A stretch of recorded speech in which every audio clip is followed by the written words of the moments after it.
ہم بھی بڑے صلح کل بن کر جاتے ہیں کہ جی سب کے ساتھ مل کر چلنا چاہیے، ہم تو مسلمان بڑے کھلے دل کے ہیں۔ حدود سمجھ لیں کہ کس جگہ تک ہم نے کھلنا ہے، کتنا کھلنا ہے، اتنا نہیں کھلنا کہ ہماری اپنی پہچان ختم ہو جائے۔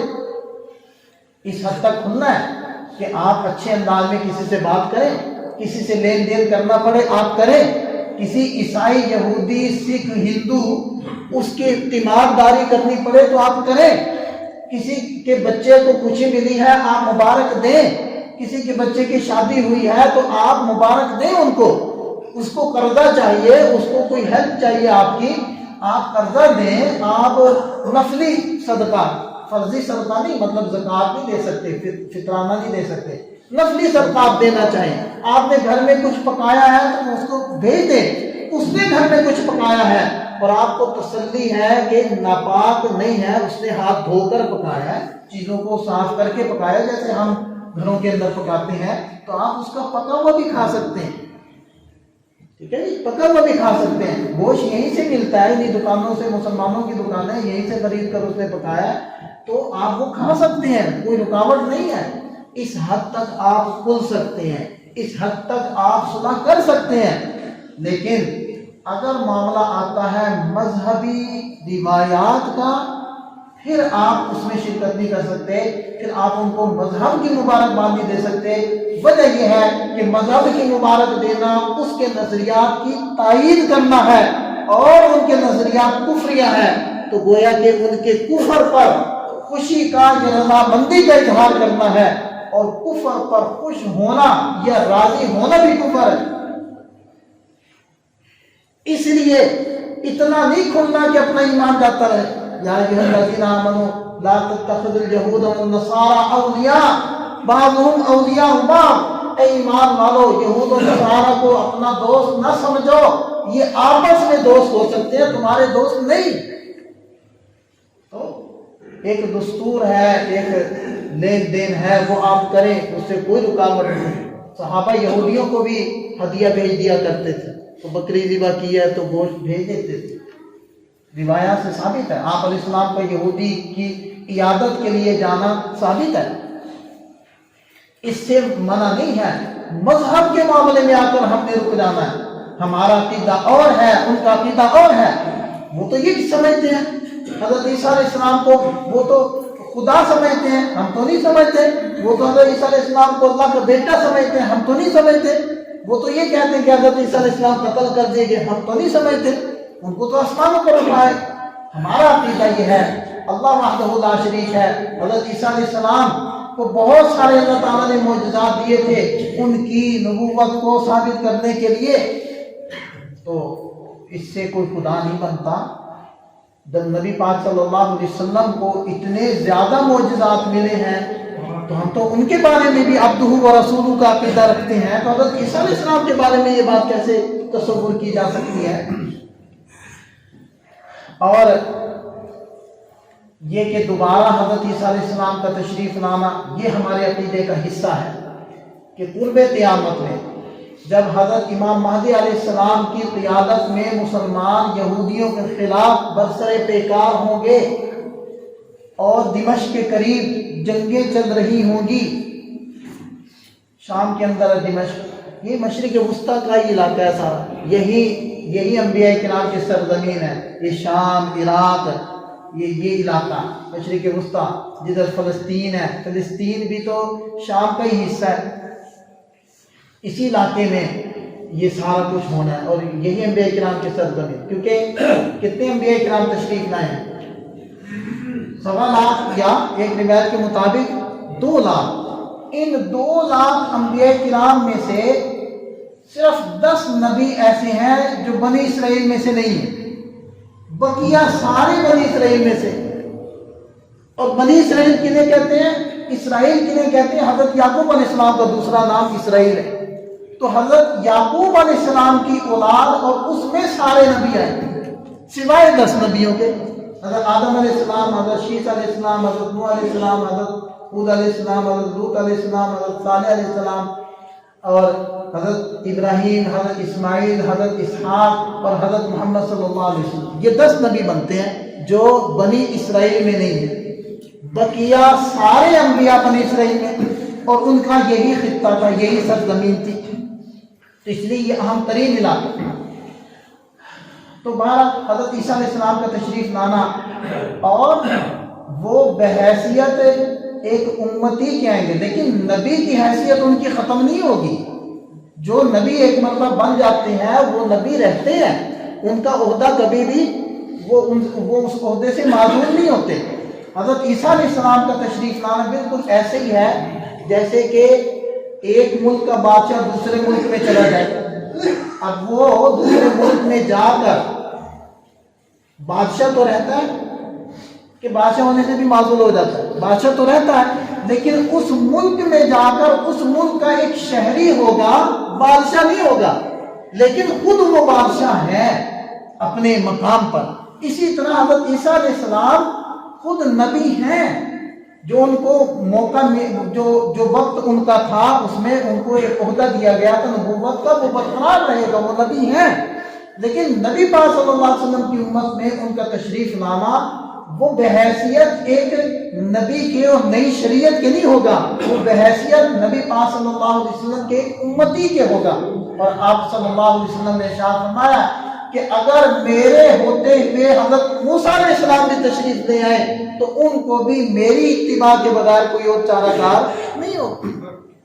وہ 40 سال یہاں زندہ رہیں گے، شادی بھی کریں گے، اولاد بھی ہوگی، وہ پوری زمین کو وہ عدل و انصاف کے ساتھ بھر دیں گے، اور پوری اس روئے زمین پر ایک بھی کافر نہیں بچے گا۔ یہ ہے ہم مسلمانوں کا عقیدہ حضرت عیسیٰ علیہ السلام کے بارے میں۔ تو حقیقت میں حضرت عیسیٰ علیہ السلام کو ہم مانتے ہیں، موجودہ عیسائی کہلانے کے حقدار نہیں ہے، ان کو قرآن نے نصارہ کہا ہے، وہ حضرت عیسیٰ علیہ السلام کی تعلیمات کو نہیں مانتے۔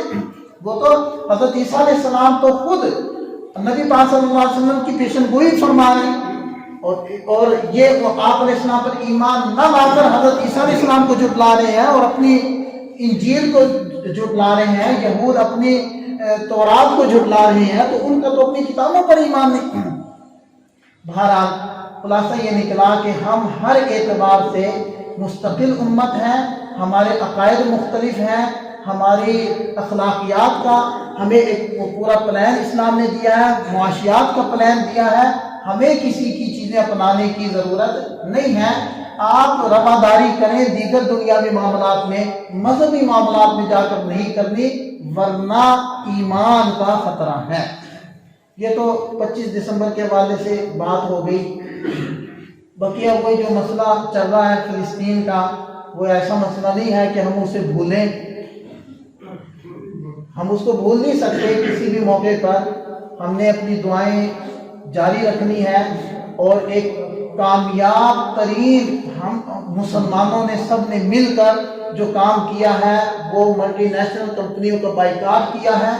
یہ وقتی چیزیں نہیں ہیں، ہم نے اٹھنا ہے، ہم نے ان لوگوں کا بائیکاٹ کرنا ہے، اور ہم نے اس کے متبادل جو اپنے ملک کی چیزیں ہیں ان کو پروموٹ کرنا ہے۔ اور اگر کوئی اس قابل ہے کہ وہ خود ان ملٹی نیشنل کمپنیوں کے مقابلے میں کوئی پروڈکٹ تیار کر لے تو اس کو ہم نے سہارا دینا، اس کا ساتھ دینا ہے۔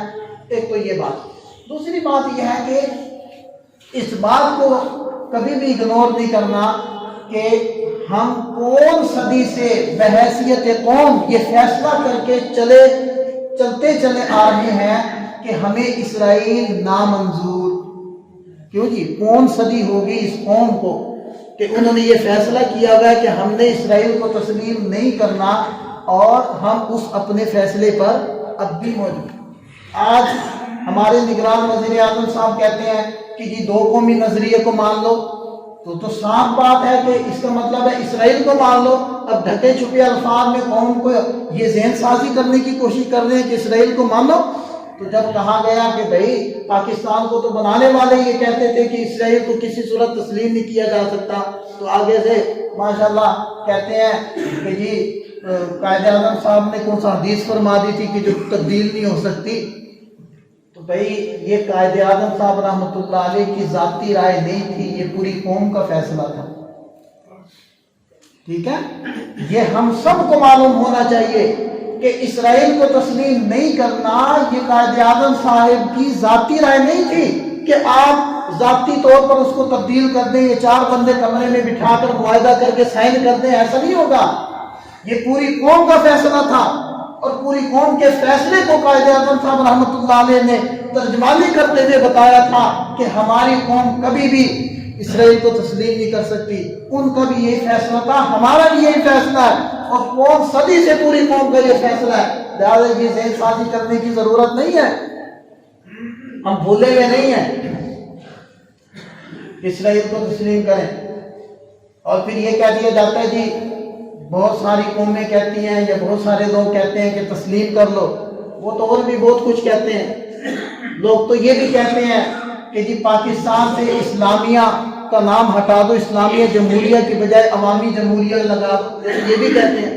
لوگ تو یہ بھی کہتے ہیں کہ ہمیں تمہارے مدرسے، تمہاری مسجدیں، ہمیں تمہارے مولوی اور تمہاری داڑیاں یہ اچھی نہیں لگتی، تو پھر یہ بھی مان لیں کہ ہم ان کی باتیں۔ وہ تو ہمیں یہ بھی کہتے ہیں کہ ہمیں تمہاری عورتوں کے پردے اچھے نہیں لگتے، تو ہم یہ بھی ان کی بات مان لیں گے۔ لوگ کہتے ہیں جی، لوگ کہہ رہے ہیں جی، قومیں کہہ رہی ہیں جی، مان لیں۔ اور یہ بات یاد رکھیں کہ وقت گزرنے سے کوئی ناجائز بچہ جائز نہیں ہو جاتا۔ اگر ایک بچہ ناجائز پیدا ہوا ہے تو 20 سال گزرنے کے بعد وہ جائز ہو جائے یا وہ ناجائز ہی رہے گا؟ جب تک وہ رہے گا تو ناجائز ہی رہے گا نا۔ تو پوری قوم نے یہ فیصلہ اس وقت کیا تھا کہ اسرائیل یورپ کا ناجائز بچہ ہے۔ اب کیا 70-75 سال گزرنے کے بعد وہ بڑا ہو کر کیا جائز بن گیا؟ وہ اب بھی ناجائز۔ لہذا ہم کسی بھی صورت میں من حیث القوم اس بات کو تسلیم نہیں کر سکتے، اور ہمارے مسلمان بھائیوں نے جو خون دیا ہے وہ اس لیے نہیں دیا کہ اسرائیل کو تسلیم کر لو، لہذا ہم من حیث القوم پاکستانی کسی بھی صورت میں اس بات کو تسلیم نہیں کر سکتے کہ وہ وقت آئے کہ ہم اسرائیل کو تسلیم کریں۔ اس نے یہ ناجائز ریاست ہے، اس نے ختم ہونا ہے، ایک دن اس نے ختم ہونا ہے، چاہے آج ختم ہو، چاہے 10 سال بعد ختم ہو، چاہے 50 سال بعد ختم ہو۔ مسلمان سر کٹوا سکتا ہے لیکن سودے بازی نہیں کر سکتا، لہذا ہم سب کا یہی نظریہ اور عقیدہ ہے کہ اسرائیل نامنظور، اور جو ایسی بات کرے گا وہ بھی ہمیں نامنظور ہے۔ لہذا ہم اپنا یہ احتجاج ریکارڈ کروا رہے ہیں اور ہم اپنے جذبات کی ترجمانی کر رہے ہیں کہ جی آپ اگرچہ سیٹ پر بیٹھے ہوئے ہیں لیکن آپ کو ہم یہ حق نہیں دیتے کہ آپ اس قسم کی باتیں کریں۔ اللہ تعالی ہم سب کو سمجھ عطا فرمائے۔